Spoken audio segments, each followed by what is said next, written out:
하늘의 왕국의 보상 시스템에 대해서 한번 보도록 하겠습니다.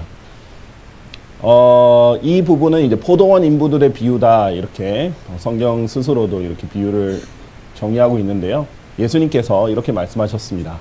마태복음 20장 1절에서 16절의 내용인데 먼저 이 내용을 보고 하나씩 보도록 하겠습니다. 이는 하늘의 왕국은 자기 포도원으로 인부들을 고용하려고 아침 일찍 나아간 집주인인 남자 같기 때문이라. 그래야 그가 인부들과 하루에 1페니로 합의를 보았을 때 그는 자기 포도원으로 그들을 들여보냈더라. 그런 다음에 그가 제3시경에 나갔는데 장터에서 아무 일 없이 서 있는 다른 이들을 보았으며 또 그들에게 말하기를 너희 또한 포도원으로 들어가라. 그리하면 무엇이든 정당한 것을 내가 너희에게 주겠노라 하였더라. 그러자 그들이 자신들의 길을 갔더라. 또다시 그가 제6시와 제9시경에 나가서 이와 동일하게 하였더라. 그런 다음에 제11시경에도 그가 나가서 아무 일 없이 서 있는 다른 이들을 발견하였고 그들에게 말하기를 어찌하여 너희는 하루 종일 여기서 아무 일 없이 서 있느냐 하니라. 그들이 그에게 말하기를 이는 아무도 우리를 고용하지 않았기 때문이니이다 하니라. 그는 그들에게 말하기를 너희 또한 포도원으로 들어가라. 그러면 무엇이든 정당한 것을 너희가 받으리라 하니라. 그렇게 하여 저녁이 되자 포도원의 소유주가 자기 청지기에게 말하기를 인부들을 불러서 마지막에 온 자들부터 시작하여 처음에 온 자들까지 그들에게 자기 품값을 주라 하니라. 그래야 제11시경에 고용된 자들이 왔을 때 그들 각 사람이 1페니씩 받았더라. 그러나 처음에 온 자들이 왔을 때 그들은 자신들이 더 받아야 할 것으로 기대하였더라.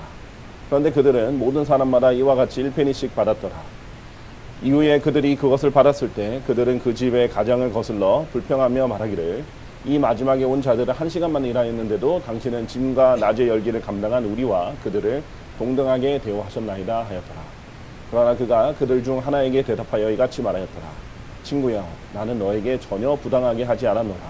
너는 나와 1페니로 합의를 보지 않았느냐? 너희 것을 챙겨서 너희 길을 가라. 나는 이 마지막에 온 자에게도 너에게 준 것 같이 똑같이 주겠노라. 내가 선하다는 이유로 너희 눈이 악한 것이냐? 그러한 이유로 마지막이 된 자들이 처음 될 것이며 처음 된 자들이 마지막이 되리라. 이는 부름을 받은 이들은 많으나 선택된 자들은 거의 없기 때문이라. 자, 이 비유에 대해서 예수님이 하신 말씀에 대해서 이제 성경적으로 하나씩 보도록 하겠습니다. 일단은 이제 집주인인 남자가 있다라고 했죠. 집주인이다. 그리고 이 집의 가장이다. 이렇게 표현되어 있습니다. 자, 제가 최근에 이제 초등학생들에게 이제 초등학교에 가서 초등학생들에게 복음을 전할 기회가 있었는데 거기서 이제 초등학생이 한 질문 중에 하나가 그거예요. 하나님은 남자예요, 여자예요? 그래서 저는 당연히 남자라고 했습니다.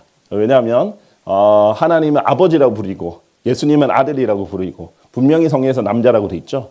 그런데 제가 감리교 신학교에 들어가서 1학년 때 배웠던 것은 하나님은 어머니라고도 부를 수 있다.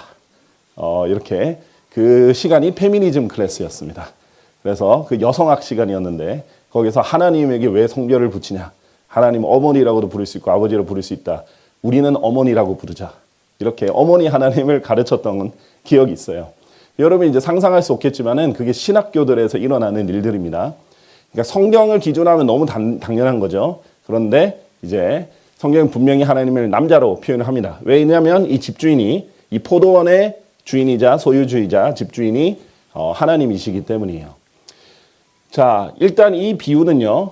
마태복음 19장 30절 이 마지막 절이거든요. 19장 이 9절 다음에 설명하시는 거예요. 그래서 이는 뭐뭐 같기 때문이라. 그렇죠?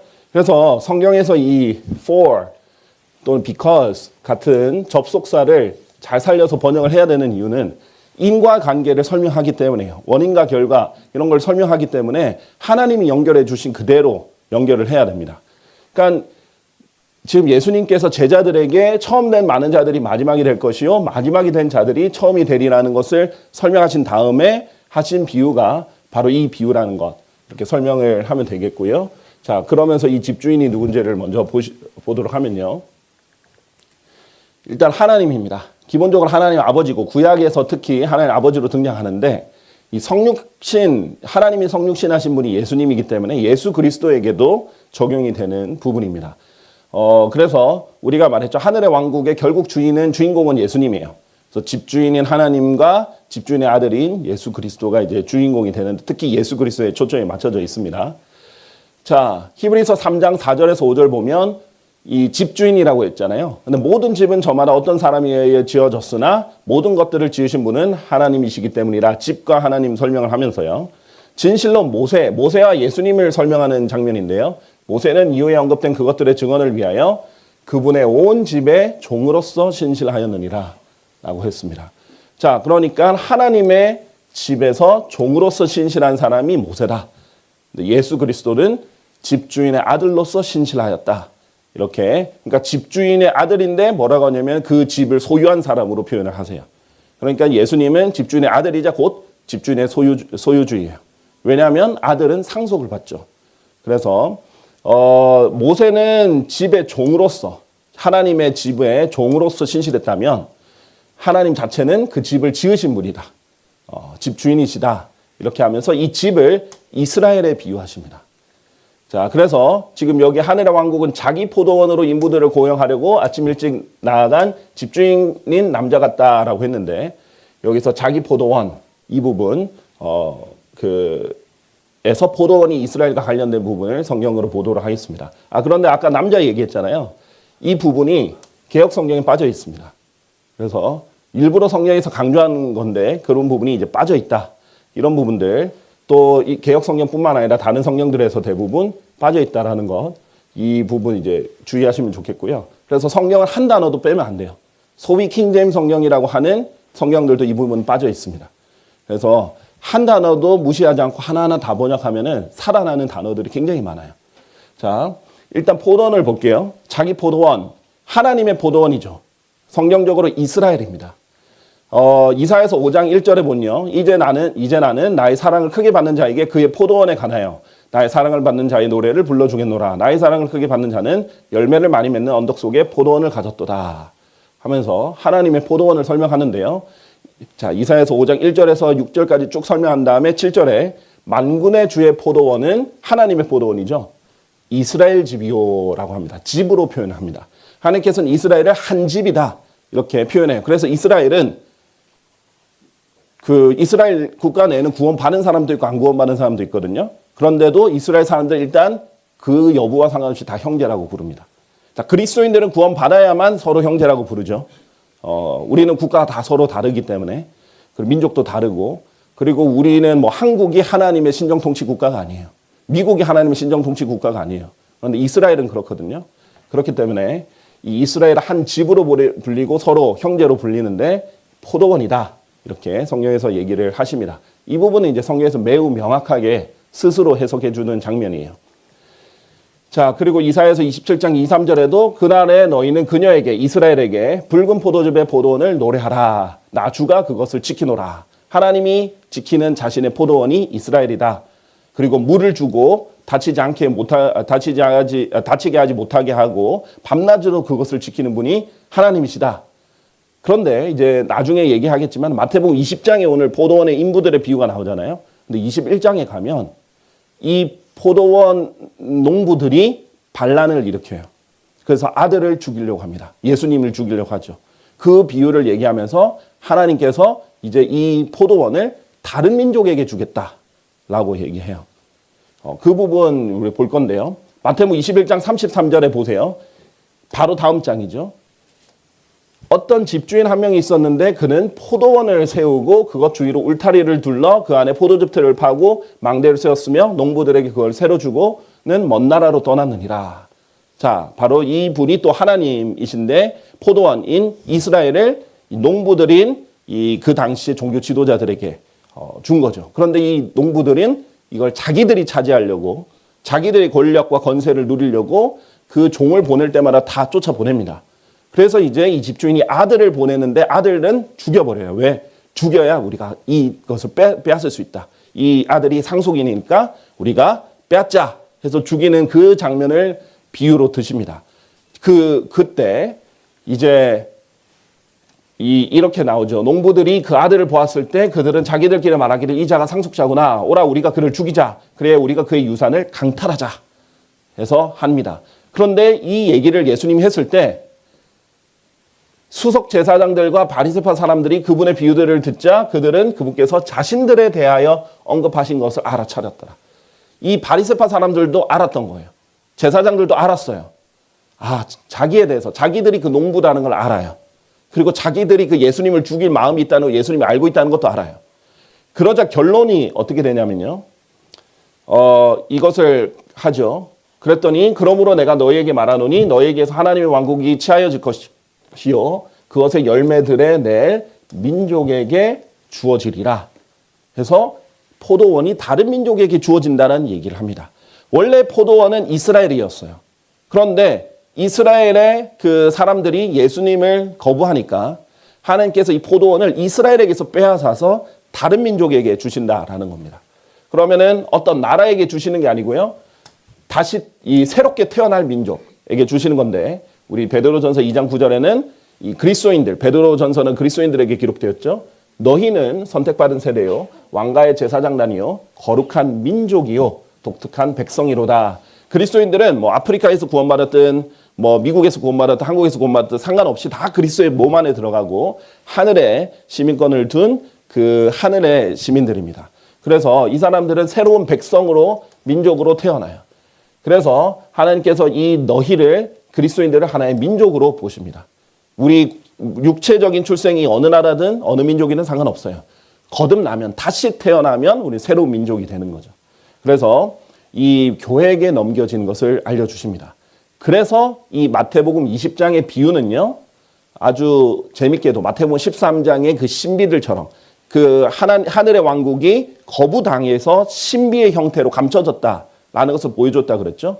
그래서 하늘의 왕국이 거부된 이스라엘로부터 거부되고 교회에게 주어진 그래서 이 땅에서 이루어질 일들을 표현하는 비유다라는 것을 한 번 더 짚고 넘어가면 이해가 조금 더 되실 겁니다. 이 부분을 무천년주의랑 후천년주의는 이해를 할 수가 없습니다.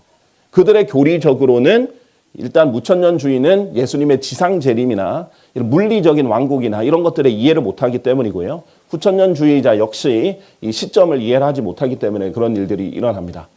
그래서 쉽게 말하면 마태복음 20장에 있는 포도원인들의 비유는 그 마태복음 13장처럼 하늘의 왕국이 감춰진 교회 시대에 일어날 일들을 이제 다루고 있습니다. 그래서 마태복음 19장에 20장 넘어가기 전에 19장에 사도들이 아침 일찍 일한 인부들에 포함되어 있습니다. 이 사도들은 교회 시대의 시작을 연 사람들이죠. 그래서 마태복음 19장 27절에 베드로가 그러니까 이 비유가 마태복음 20장의 포도원의 인부들의 비유가 어떻게 시작됐냐면 베드로가 예수님께 이렇게 질문하면서 시작합니다. 보소서 우리는 사도들이죠. 모든 것을 저버리고 당신을 따랐나이다. 그러므로 우리가 무엇을 가지게 되리까 하였더라 하면서 그 대답을 해주면서 해주신 비유가 포도원의 인부들의 비유예요. 사도들이 포함되어 있습니다. 자, 그래서 이 사도들은 이 처음에 일찍 일한 인부들에 포함되어 있습니다. 그래서 그런 식으로 우리가 이제 교회 시대와 연관이 있다라는 것을 보고 하나씩 보도록 하겠습니다. 자, 하루에 1페니로 합의를 보았다라고 했죠. 일찍 나갔어요. 아침에 일찍 나갔어요. 유대인들은 아침이 오전 6시에 우리 이방인들의 시간으로 오전 6시에 시작하는데 이때부터 그 유대인들은 0시예요. 쉽게 말하면. 그래서 오전 7시가 1시, 오전 9시가 3시 이렇게 시간들이 갑니다. 그 사람들에게는 6시가 뭐 12시 이렇게 시간들이 6시간씩 차이가 난다라는 것을 보시면 되겠고요. 그런데 인부들은 하루에 1페니로 합의했습니다. 우리 지난번에도 봤지만은 1인당 하루 일반적인 노동치 값이 1페니였다. 이렇게 얘기를 보시면 알겠고요. 그런데 그런 다음에 또 제3시경에 나갔는데 장터에서 아무 일 없이 있는 다른 일을 보았고요. 그 다음에 이제 제6시경, 제9시경, 제11시경 이렇게 나옵니다. 자, 그런데 인부들이 그러면 누구인지도 보도록 하겠습니다. 자, 그러면 원래는 이스라엘이었고 원래는 사도들이 그 이스라엘 대상으로 일을 하려고 했었어요. 그럼 어떻게 됐어요? 그 이스라엘이 그것을 거부하고 그 집주인의 아들을 죽였죠. 그러니까 이것이 다른 민족에게 넘겨졌습니다. 교회에게 넘겨졌고 사도들도 원래는 이스라엘을 대상으로 일하다가 교회를 대상으로 일하는데 넘어간 거예요. 자, 그래서 이 그리스도인들은 원래 하나님과 관계없이 밖에 있던 이방인들이 나중에 하나님의 일꾼이 되는 그런 사람들이 주가 되는 거죠. 처음에 이제 일찍 나간 주인은요, 바로 사도들을 포함해서 그 초기 시대 사람들을 고용합니다.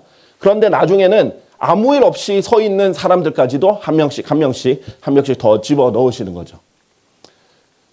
자, 그래서 에베소서에 보면 우리 이방인들이 과거에는 육체로 이방인들이었는데 그때는 무할례자라고 불렸고 그리스도 밖에 있었고 외진들이고 타국인들이고 어떤 소망도 없고 세상 속에 하나님 밖에 있던 자들인데, 그래서 그러나 예전에 멀리 떨어져 있던 너희가 이제 그리스도 예수 안에서 그리스도의 피로 가깝게 되었느니라. 원래 이방인은 멀리 있었죠. 그런데 예수님 피로 가깝게 돼서 어떻게 돼요? 그러므로 이제 너희는 더 이상 타국인들도 아니요 외국인들도 아니니 오직 성도들과 같은 동료 시민들이요 하나님의 집안에 속한 자들이라. 그래서 그 유대인들처럼 하나님의 집안에 속해버린 거예요. 그래서 이스라엘이 원래 하나님의 집이었는데 이제는 우리도 하나님의 집안에 속한 자들로 가족들이 되고 더 이상 외지인들이 아니게 된 거죠. 자, 그런 이해와 함께 보시면 되겠습니다. 자, 그래서 집주인이 돌아오기 전에 네 부분으로 나눈 것을 여러분이 이제 보실 거예요.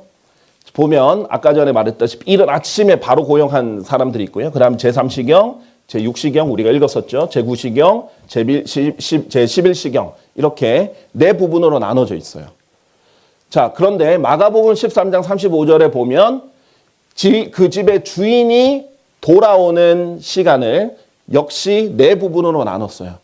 돌아오는 때를 저녁 때 올 수도 있고 한밤중에 올 수도 있고 수탉이 올 때 올 수도 있고 또는 아침에 올 수도 있는데 너희가 그걸 모른다 하면서 예수님이 돌아오기 전을 밤에 비유하면서 네 부분으로 나눠요. 지금 예수님은 똑같이 자기가 없을 때 그 인부들 일을 시켰을 때 네 부분으로 나눕니다. 자, 그런데 차이는 뭐냐? 낮과 밤이에요. 이 낮과 밤에 왜 차이가 있는지 이 부분들을 보면요. 일을 할 때는 낮으로 비유하십니다. 자, 왜 보면요. 예수님이 없는 기간을 밤으로 칭하십니다. 낮 동안은 내가 나를 보내신 분의 일들을 반드시 수행하여야 하느니라. 아무도 일할 수 없는 때인 밤이 오느니라.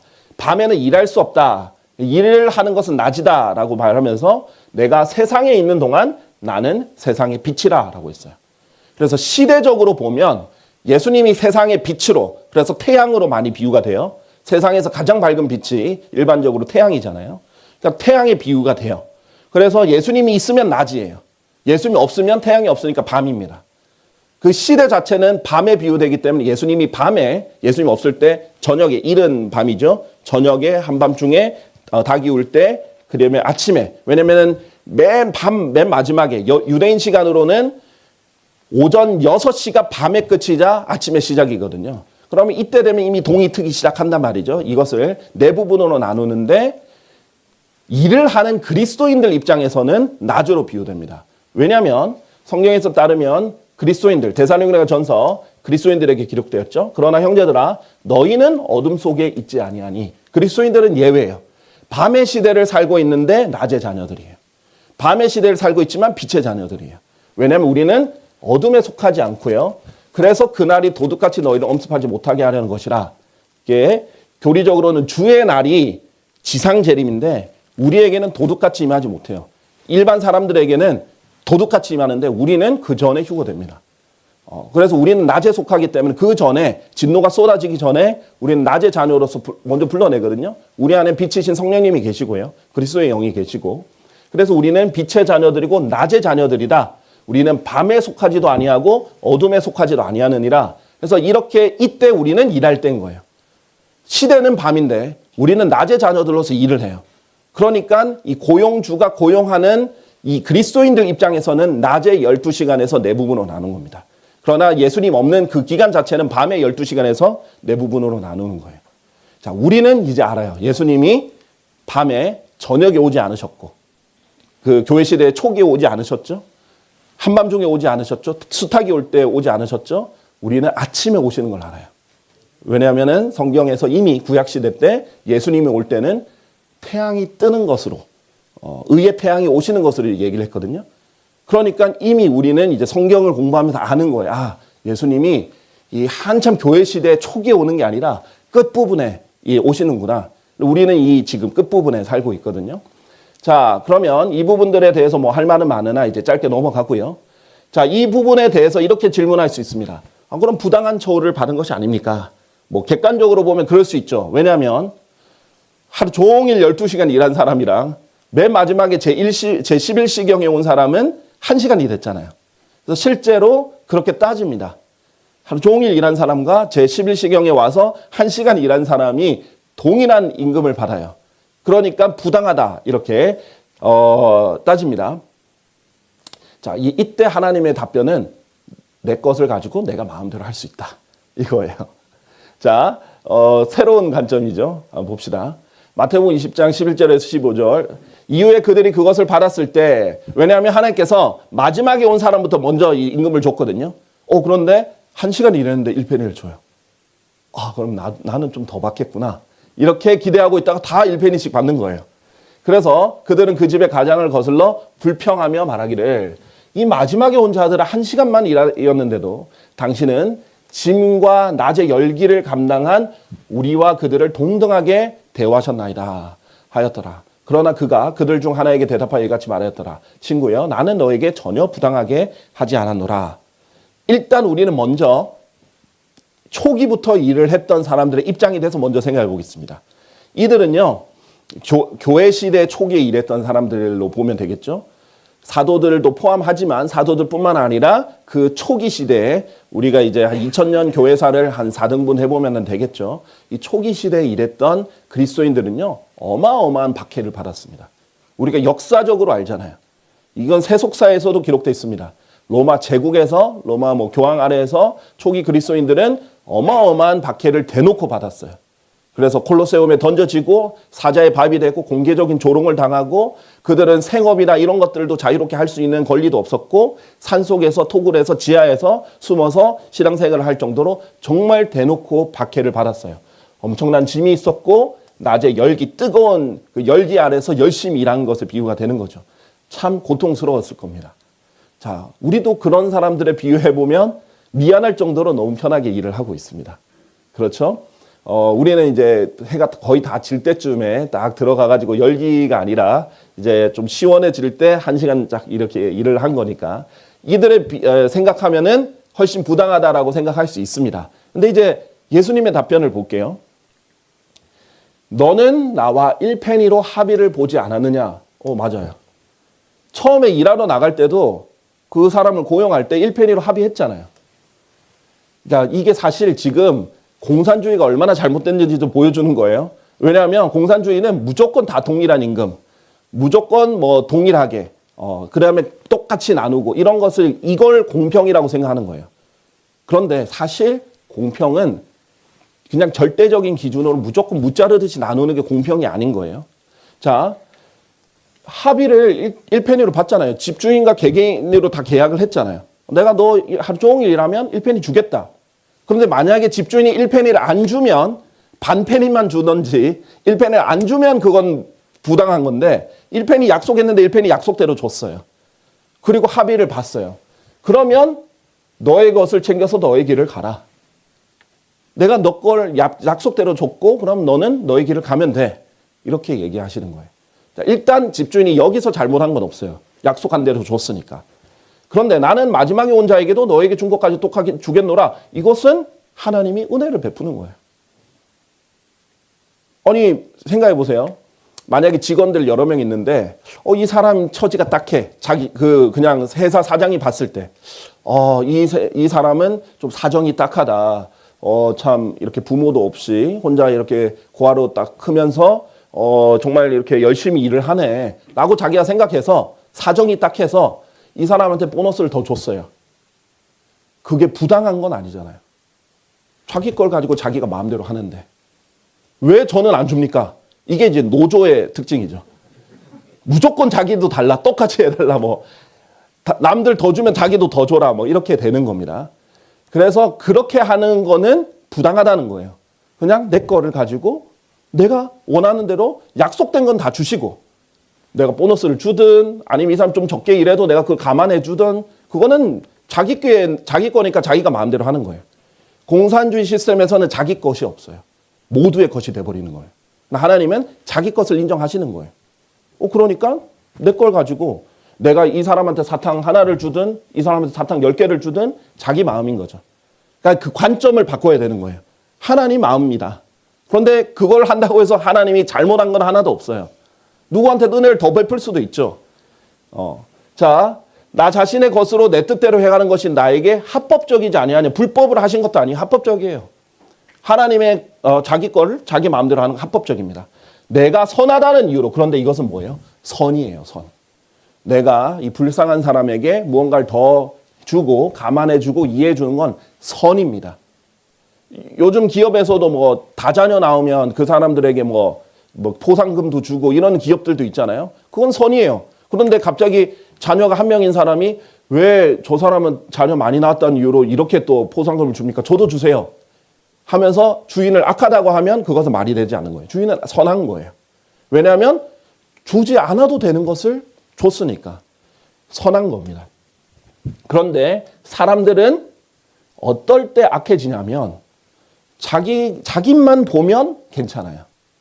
그럼 자기는 자기가 원래 약속한 대로 일해가지고 약속대로 받았으니까 불편한 게 하나도 없어요. 고용해 주셔서 감사합니다. 이렇게 하면 되는데 그게 아니라 남을 보니까 시기가 나는 거예요. 남을 보니까 막 불평이 생기는 겁니다. 그래서 하나님이 원하신 거는 너의 길을 가라는 거예요. 하나님께서 이런 부분들을 이제 종종 얘기를 하시는 거거든요. 자, 예수님께서 요한복음 21장 22절에 예수님께서 베드로에게 이렇게 얘기합니다. 베드로가 조금 이 사도 요한에게 라이벌 의식을 느꼈거든요. 왜냐면 자기가 맨날 앞장서서 이렇게 하는데 인간적인 실질적 리더십은 자기가 발휘하는데 요한은 예수님이 사랑하시는 제자예요. 예수님 품에 이렇게 안기기도 하고 더 친밀하고 이게 이제 계속 의식하는 거죠. 예수님께서 그에게 말씀하시고 심지어 자기는 마지막 순간에 12제자들이 다 도망갔다가 베드로랑 요한은 다시 와서 좀 따라갔었잖아요. 근데 베드로는 멀리 따라가다가 결국 예수님 3번이나 부인했는데 요한은 끝까지 십자가까지 따라갔잖아요. 더 그런 생각이 들겠죠. 그랬더니 설령 내가 올 때까지 머물게 할지라도 그것이 너와 무슨 상관이냐. 내가 요한에게 어떻게 하든 너와 무슨 상관이야. 너는 나를 따르라. 자, 바울이 구원받았을 때도 마찬가지입니다. 아나니아가 이렇게 말합니다. 주여, 이 사람에 관해서는 그가 예루살렘에 있는 당신의 성도들에게 얼마나 큰 악을 행하였는지 제가 많은 이들을 통하여 드러나이다. 자, 쉽게 말하면 바울 이 사람 진짜 못된 사람이에요. 악한 사람이에요. 이 사람을 지금 쓰신다고요? 이렇게 바울에 대해서, 원래 이름은 사울이었죠. 바울에 대해서 얘기합니다. 그러나 주께서는 그에게 이같이 말씀하셨느니라. 너의 길을 가라. 그냥 너는 너 갈 길 가. 내가 이 사람을 정말 쳐 죽여야 될 사람이잖아요. 그리스도인들 얼마나 박해를 많이 했어요. 그런데 이 사람을 내가 쓰든 말든 어떻게 쓰든 내 권한이고 이것은 내가 할 일이고 나는 이유가 있으니까 너는 네가 할 일만 하고 너의 갈 길만 가면 된다 이거예요. 이 관점으로 보면 하나님이 이 사람을 잘해주든 못해주든 지금 갑자기 고난을 주든 갑자기 잘되게 하시든 전혀 시기하실 필요 없고 불평할 필요 없어요. 내 길만 보면 돼요. 하나님은 절대 부당하신 분이 아닙니다. 자, 그런 관점에서 이제 봐야 되겠죠. 그래서 하나님은 하나님 것으로 원하는 대로 할 수 있어요. 그런데 시기하는 순간, 불평하는 순간 여러분의 눈이 악해집니다. 왜? 여러분의 눈은 성경에서 싱글, 단일해야 된다라고 해서 하나만 봐야 돼요. 뭐예요? 예수님만 봐야 돼요. 그래서 우리 믿음의 창시자여 완성자이신 예수 그리스도를 바라보는 것이 우리 경주자의 임무입니다. 예수님만 보면 돼요. 그러면은 불평할 게 없어요. 근데 자꾸 다른 사람들 의식을 하니까 이 눈이 악해지는 겁니다. 하나만 봐야 되는데 주변 사람들 볼 필요가 없어요. 이게 이제 하나님 주시려는 교훈인데 그렇게 해서 그런데 하나님이 이 나름대로 다 이유가 있습니다. 생각해 보세요. 마지막에 온 일꾼들이 먼저 온 일꾼들보다 뭐 더 받는 건 아니에요. 동일하게 받았죠. 하나님께서 그것을 동일하게 이해를 해 주시는 거예요. 자, 보세요. 사도들과 이제 초대교회 성도들은 엄청난 이제 박해를 받았죠. 물리적인 고통과 박해를 받았습니다. 그래, 이해해요. 우리는 좀 미안합니다, 사실. 그런데, 이제 엄청난 고난들 너무나 받았죠. 십자가에 예수님처럼 못 박힌 사람도 있었고, 예수님보다 더 강하게 십자가에 더 박힌 사람도 있었고, 그 다음에 더 공개적인 조롱과 이런 것들을 받는 사람도 있었어요. 그런데 사실 20세기의 이제 신실한 그리스도인들은 조금 입장이 다릅니다. 지금은 배교, 이단, 뭐 이런 속에 수많은 이 외적인 물리적인 박해는 아니지만 내적으로 더욱 교활해지고 음흉해지고 더 속기 쉽고 어렵고 죄가 더 많아지잖아요. 1세기 때 죄 짓기가 쉽겠습니까? 지금 21세기 때 이 죄를 짓기가 더 쉽겠습니까? 지금 그렇죠. 21세기죠. 예. 21세기 된 지 오래됐는데 20세기가 아니라 21세기. 그러니까 지금 시대의 그리스도인들은 어때요? 다른 형태로 또 어려움들이 있을 거란 말이죠. 지금은 이 유혹과 세상의 유혹과 속임수와 이런 것들로 극복하기 더 어려울 수 있어요. 하여튼 하나님께서는 각자의 사정을 다 고려해 주시는 겁니다. 영적 기근 더 있을 수 있어요. 하나님께서 그 각자의 사정 다 이해해 주세요. 그래서 뜨거운 햇볕 아래서 이제 땀을 흘렸다면 이제 영적 기근에 헐떡이면서 일을 한 것, 그것도 다 이해를 해 주실 거라는 거죠. 결론은 뭐냐? 하나님이 말하고 싶은 결론은 이거였어요. 처음이 된 많은 자들이, 다 그런 건 아니에요. 사도들 중에 또 제대로 된 보상 받는 사람도 있고 많은 보상 받는 사람도 있는데, 많은 자들이 마지막이 될 것이요 마지막이 된 자들이 처음이 되리라. 그러니까 여러분은 내가 초대교회 시대에 태어나서 그렇게 박해를 받았어야 되는데 이러지 마시고 지금 불러주셔서 감사합니다. 그럼 지금 내가 해야 될 일 하겠습니다. 나만 보고 나에게 시키신 일만 열심히 하면 하나님은 그렇게 충실한 사람을 처음이 되게도 해주십니다. 그러면 우리가 뒤늦게 교회 시대에 합류를 했지만 나중에 하늘나라에 가서는 오히려 더 먼저가 돼 있을 수가 있거든요. 자, 그런 부분들 이제 걱정하지 말고 우리가 달려야 될 길만 달리면 됩니다. 자, 이걸로 이제 결론을 맺으려고 하는데요. 마태복음 25장에 보면 달란트의 비유가 나오죠. 이때 5달란트를 가진 사람이 5달란트를 더 벌어서 가져왔어요. 그랬더니 이 예수님이 어떻게 칭찬을 하시냐면 그에게 말하기를 잘하였도다. 너 착하고 신실한 종아. 칭찬을 해줍니다. 왜냐하면 5달란트를 맡겼는데 열심히 장사해서 5달란트를 남겼으니까요. 그래서 내가 적은 것들에 신실하였으니 내가 너를 많은 것들을 다스릴 치리자로 삼겠노라. 너는 너의 소유의 즐거움에 참여하라 하였느니라. 그런데 하나님께서 2달란트 받은 사람도 봤더니 2달란트를 받은 사람도 2달란트를 가지고 열심히 벌어서 2달란트를 또 남겼어요. 자, 그러면 하나님이 처음부터 좀 공평하지 않았죠. 처음엔 어떤 사람은 5달란트 주고 2달란트 줬어요. 내가 그것은 하나님이 알아서 할 거예요. 왜냐하면 세상적으로 보면 다 절대평가가 기준인 줄 알아요. 근데 하나님은 절대평가가 아니에요. 여러분 생각해 보세요. 수능 절대평가 이렇게 뭐 하고 등급을 이렇게 하잖아요. 등급을 나누잖아요. 절대평가를 가지고 등급을 나누잖아요. 그럼 다 똑같은 시험을 보고 똑같은 기준을 하면 그게 공평한 것 같잖아요. 인간은 한계가 있어요. 왜냐하면 그렇게 안 하면 말이 많이 나올 테니까. 근데 이래도 불공평한 게 있어요. 왜?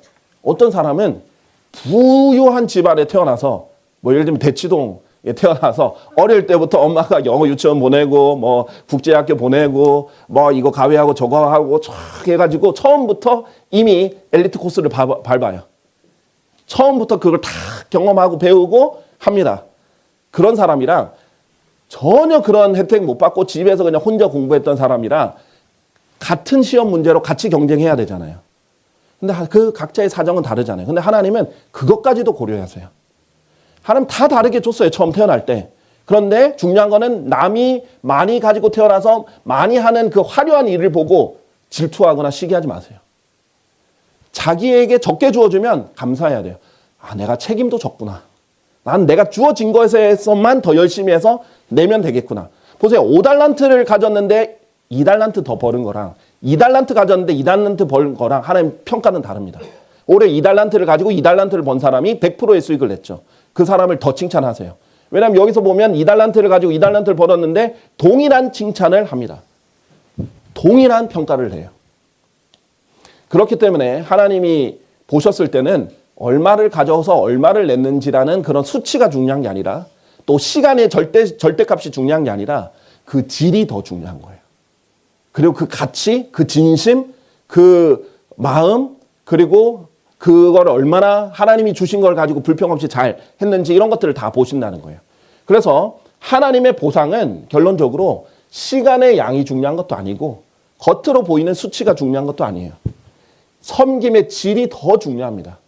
절대평가가 아닌 상대평가예요. 각자에 맞춰서.